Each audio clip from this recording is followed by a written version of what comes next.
You're listening to The Donor Doctor Show, where your host, James Newberry, will help you improve the health of your fundraising. Now over to James.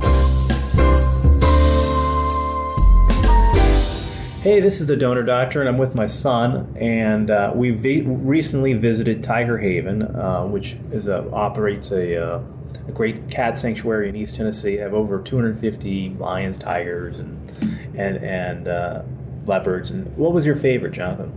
My favorite was probably the snow leopard. I've never seen such a beautiful creature. It was amazing. Oh, they are beautiful. The climb, and it was quite a treat.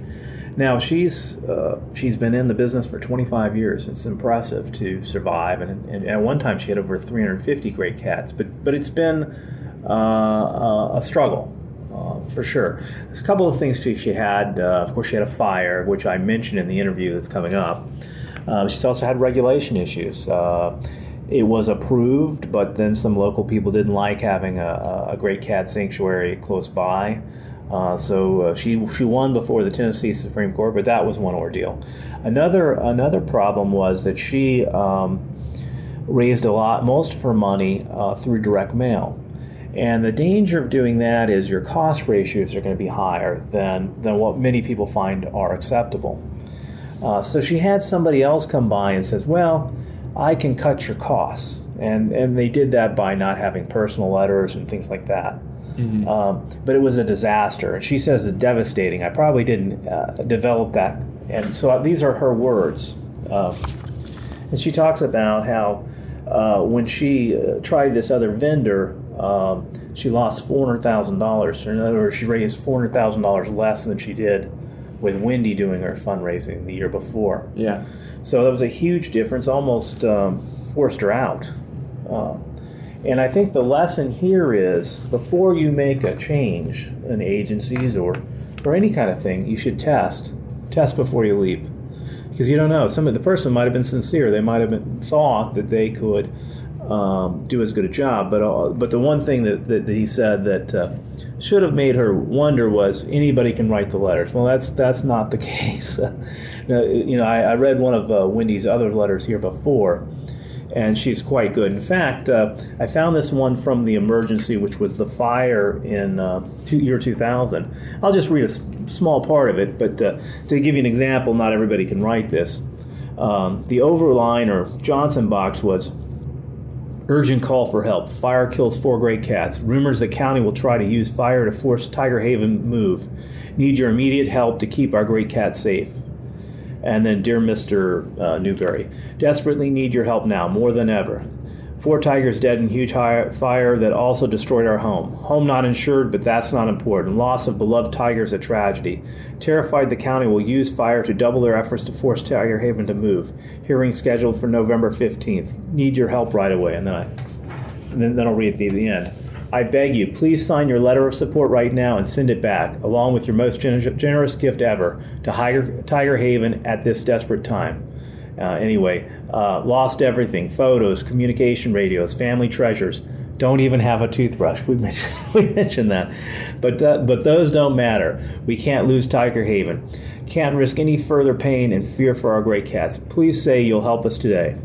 What I like about this letter is the urgency, obviously. This is the perfect time to use kind of this emergency telegram format.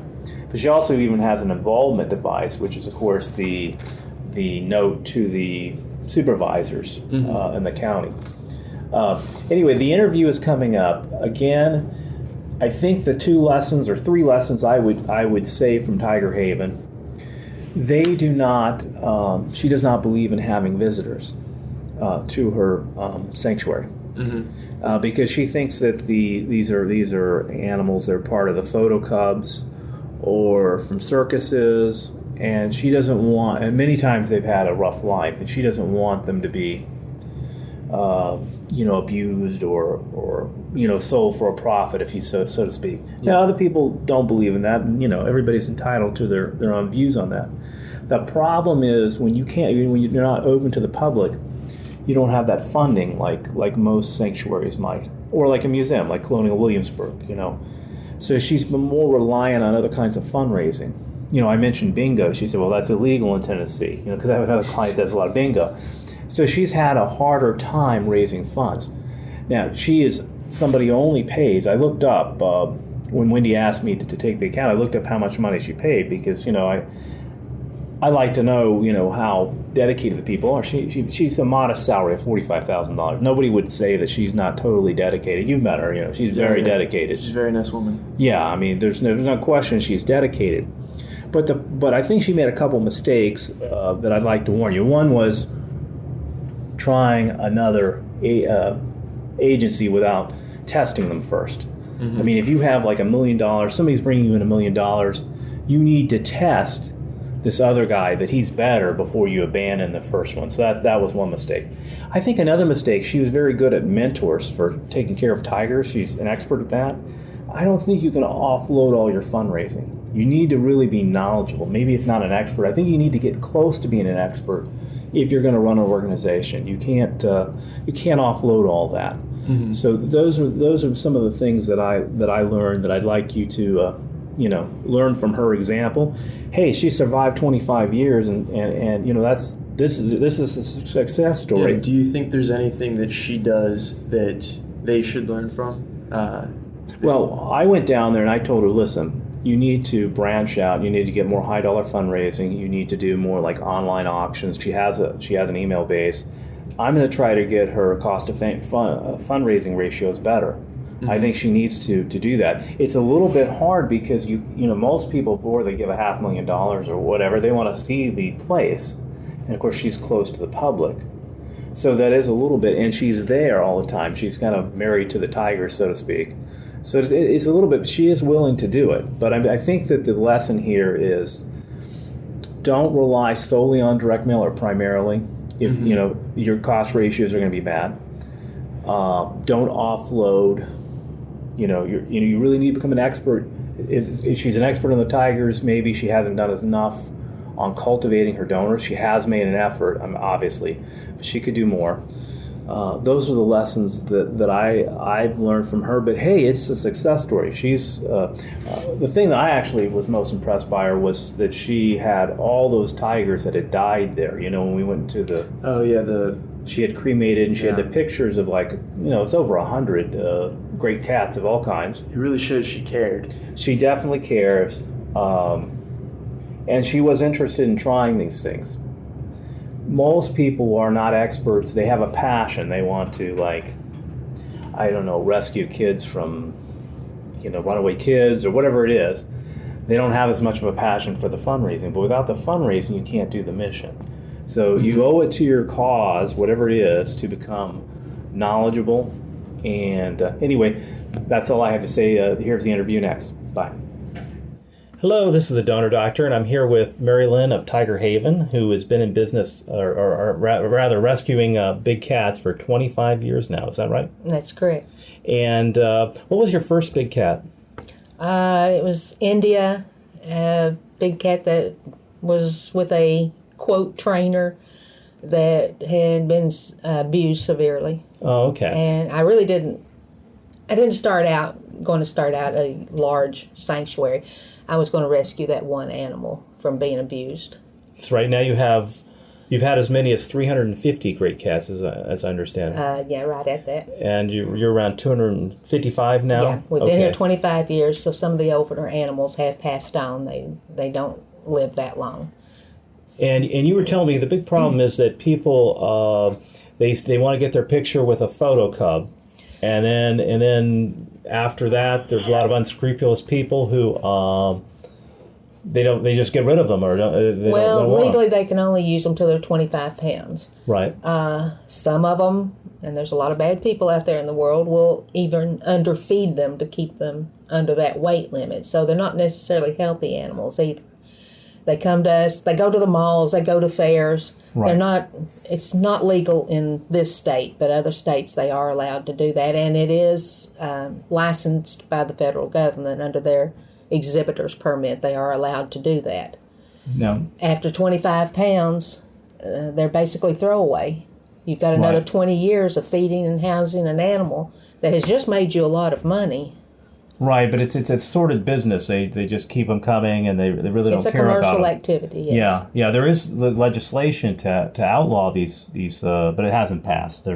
there's always hope. No. But you're saying that the public policy is moving in the right direction. There's some states that are kind of regulating it more. Yeah, so Tennessee is not allowed in this state, but Right. Most all the states now, I think there's still 5 or 6 that have no regulations at all. Right. And there's a lot of other ones that have lax Right, they don't regulations. enforce it. So breeding is still a problem. Now, you're a no-breed facility. Yeah, we're no breed. We're And not open to the public. You're not open to public. Now, why are you not open to the public?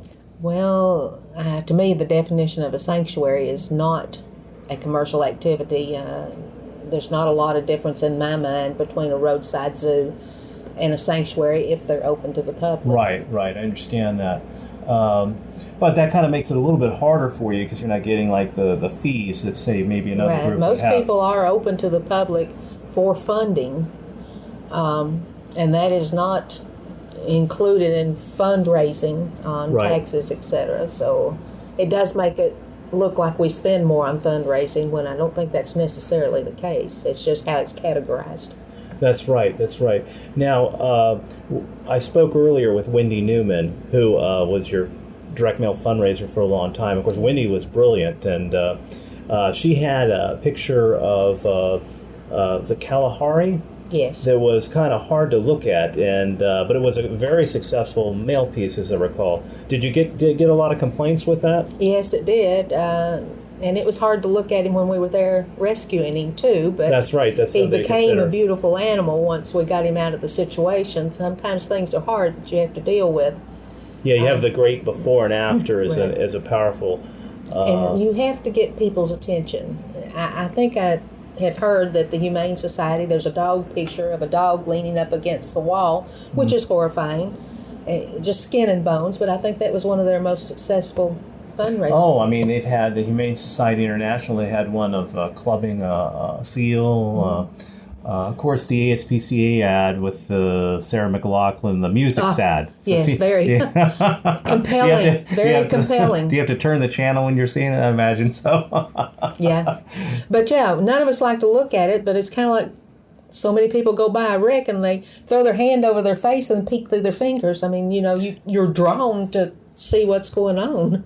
Well, it's interesting. You were telling me you had a fire around 10 years ago or something. Is that right? It was in 2000. And Wendy wrote the letter, and she said, tell me about what she said.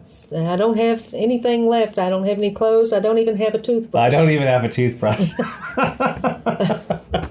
I'm surprised nobody sent you a toothbrush, but that did very well. I'm sure that did quite well. Yeah. Now, one of the reasons I wanted to have you as a guest, of course, I think people do need to know that they shouldn't get their picture at a roadside zoo any more than you would get a dog from a puppy mill. It's people didn't know that back in the day, and they kind of know that about puppy mills. They're going down. Mm-hmm. People shouldn't, and circuses they're not using animals anymore because a lot of people are objecting to it. And you're saying some circuses are much better than others. Of course. And you work with all sorts of people, so you're not necessarily you work with the circuses. If the animals are taken care of and they're happy and healthy, I don't care what you call it. Right. You work closely with the University of Tennessee, too. Is that correct? They are our vet of record, yes. That's right. The one thing that's interesting, and I sympathize with you because this happens all the time. Somebody else will see that you're, doing well, and they'll solicit your business. And you had somebody else who said that they would be, cheaper, and they did. I guess they didn't cost as much, but then they almost killed you too, though. What was that experience like? Devastating. Right. Well, I'll give you a little bit of my background on that. I told Wendy, I was a colleague of hers and around. I said, well, they'll be back because there was none of the personal relationship in the copy. It didn't have. Wendy always says, when I write a letter, I'm trying to make myself cry. Well, it didn't have that. It was too statistical and just didn't have that flattery, the engagement of the donor. And what I learned from that, and what I would encourage everybody to do, sometimes you'll have somebody come by and they'll say, hey, I can offer something better. I wouldn't discount it. You maybe there's something with your current agency or whoever you're working with, vendor, that you don't like. Well, I would just propose that you test it. If you test this other, you would have known that there weren't better. Because there's always possible somebody else who is better. Somebody can tell you anything. They can tell you anything, and I'm sure they gave you a good spiel. Mm-hmm. And he may have thought that he'd do better too. I'm not even saying that, but people don't know, and it happens all the time. Particularly, seems to happen a lot when there's a change of the development director. Somebody new, they're trying to do something different. Well, you've been around 25 years. What would you give somebody a tip if they were starting a sanctuary? I mean, one of the things I know you said was that you have a mentor. You said you had a mentor in the Tiger. Yeah, it's very easy to think you've learned a lot in just a few short years. And you probably have, but there's so much more to learn. You need experience. You need somebody that has come before you, so you don't have to start at 0. Maybe you can start at 25. Well, I think that's true in all activities. Absolutely. That's one of the purposes of this podcast is to try to people, if they were going to work with the animals, they would start as a groom and then work their way up. Even at the zoos and stuff, you started at the bottom and worked your way up, and it doesn't. People don't want to do that anymore. They don't want to do that. They want to read a book. And it doesn't necessarily all come out of a book. That's right. You can't put it into words sometimes. Well, very good. I'm impressed by what you have. You have 255 great cats of all kinds, and you've done a lot of good work. So thank you for being a guest on the Donor Doctor Show. Till next time, talk to you later.